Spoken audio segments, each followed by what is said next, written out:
মেয়ে প্রিয়ামকে নিয়ে পদ্মা সেতু ভ্রমণে গিয়েছেন নায়িকা পরীমণি। মা মেয়ের আদরের সেই মুহূর্ত ভাইরাল হয়েছে নেট মাধ্যমে। ঢালিউডের জনপ্রিয় অভিনেত্রী পরীমণি বরাবরই তার ব্যক্তিগত জীবনের সুন্দর মুহূর্তগুলো ভক্তদের সঙ্গে শেয়ার করতে ভালোবাসেন। সম্প্রতি সামাজিক যোগাযোগ মাধ্যমে তার একটি নতুন ভিডিও ব্যাপক সাড়া ফেলেছে, যেখানে তাকে তার ছোট্ট পালক কন্যাকে নিয়ে গাড়িতে করে ঘুরতে দেখা যাচ্ছে। পরীমণিকে আদুরি গলায় মামা বলে ডাকছে তার মেয়ে প্রিয়াম। ভিডিওতে দেখা যায় পরীমণি তার মেয়ে প্রিয়ামকে কোলে নিয়ে একটি প্রাইভেট কারে বসে আছেন।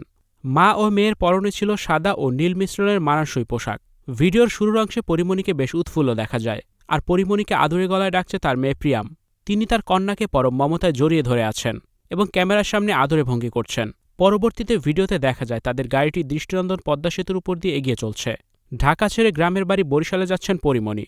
সেতুর উপর দিয়ে যাত্রার সেই দৃশ্যগুলো ছিল অত্যন্ত মনোরম। দুই পাশে জলরাশির উপরে নীল আকাশ মিলে এক চমৎকার আবহ তৈরি হয়েছে। ভিডিওটি শেয়ার করার পর থেকেই ভক্তদের প্রশংসায় ভাসছেন এই অভিনেত্রী। পালক মেয়ের প্রতি তার এই নিঃস্বার্থ ভালোবাসা এবং মা মেয়ের এই সুন্দর রসায়ন নেটিজেনদের মন জয় করে নিয়েছে। অনেকেই মন্তব্য করছেন যে পরীমণি তার কন্যার জন্য একজন আদর্শ মা হিসেবে নিজেকে প্রমাণ করছেন। ভিডিওটির শেষ অংশে দেখা যায় মা মেয়ে দুজনে এই ভ্রমণটি দারুণ উপভোগ করছে।